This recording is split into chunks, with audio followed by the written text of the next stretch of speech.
There's just one day left before Georgia decides which party controls the U.S. Senate. President-elect Biden and President Trump holding dueling rallies of a sort in the state today. Mr. Biden was in Atlanta this afternoon. President Trump set to rally voters less than 2 hours from now in North Georgia. The incumbent Republican Senator Kelly Loeffler announced she'll object to certifying Mr. Biden's win on Wednesday, but she dodged question from reporters today about the president's phone call to the Georgia's Secretary of State. Senator, could we have your reaction to the phone call between the Secretary of State and the President of the United States? Well, look, my entire focus is on tomorrow, Tuesday, January 5th. The President asked Secretary Raffensperger to find votes. Do you think that it's wrong when the President asked him? Look, my entire focus is on tomorrow. It seems a lot of Georgians' entire focus is on tomorrow as the voter turnout has been record-shattering. More than 3 million Georgians voted early. The largest total turnout for a Georgia runoff before this one was only 2.1 million. So many records broken. NBC's Priscilla Thompson live in Atlanta for us tonight. Priscilla?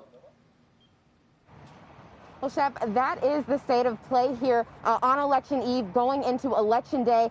You talked a little earlier about that press conference that the Secretary of State's office held. One of the things that the voter implementation manager said was that folks should not self-suppress their votes tomorrow, that a Republican loss could become a self-fulfilling prophecy if these claims of fraud that are unfounded continue and Republicans do not show up on Election Day. And that is a real concern for Republicans here. You know, you mentioned more than 3 million turned out early, but those demographics are largely trending younger, people of color, which we know tend to lean Democratic. And Republicans here were banking on that Election Day turnout to put them over the edge. And so that is a huge concern here. And we have heard from the candidates about this call. You mentioned Kelly Loeffler sort of trying to redirect the conversation to the race. Meanwhile, Senator David Perdue saying that this is what the president has been saying all along and didn't appear to have any objections to that call.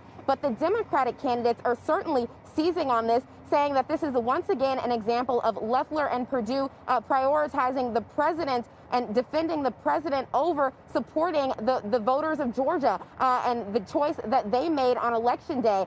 So that is really what's going on here as we head into Election Day, a day whenever both of these candidates are going to need to continue to turn out those voters if they intend to win.